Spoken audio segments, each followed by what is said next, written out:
Thank you. Up next, the women of ISIS. Why are young Western women leaving their homes to join a brutal terrorist group? Welcome back. A shocking number of young women are among the thousands of Westerners headed to the Middle East to join ISIS. But why would a woman leave her home and family to link up with these vicious terrorists? Eric Steckelbeck takes a look at the women of jihad. For months before Shanon Conley's arrest, FBI agents met with her repeatedly. They warned the 19-year-old Muslim convert that her plan to travel to Syria and help ISIS was illegal. Conley, however, had made up her mind. She wanted to leave her suburban Denver home to marry an ISIS fighter she had met online. Agents stopped her at Denver's airport before she could carry out her plan. Yet there are many more like her.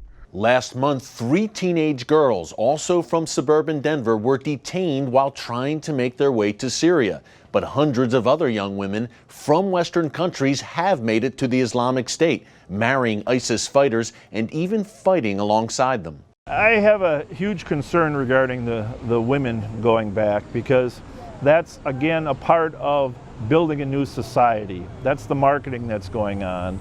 And a lot of women here are finding that an attractive option. Bob Fletcher is the former sheriff of Ramsey County in Minnesota, which includes the city of St. Paul. At least 4 Somali women from St. Paul and neighboring Minneapolis have traveled to Syria to join ISIS in recent months. While they're recruiting men, they promise them wives when they get there. They need women in their society to keep their fighters content.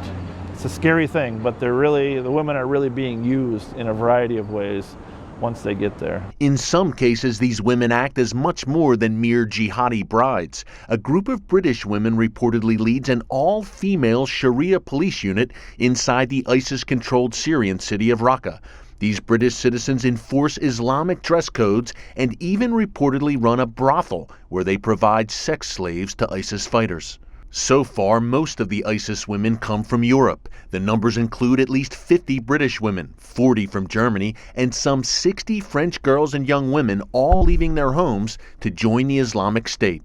The so-called poster girls for this movement are a pair of Austrian teenagers who are believed to be living in Syria and married to ISIS fighters. The girls are reportedly pregnant and want to come home.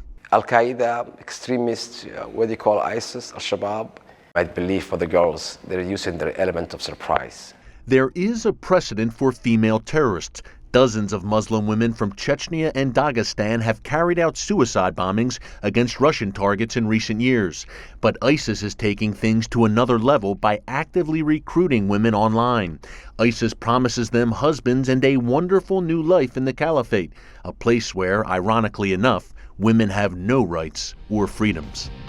Eric Stackelbeck, CBN News, Washington.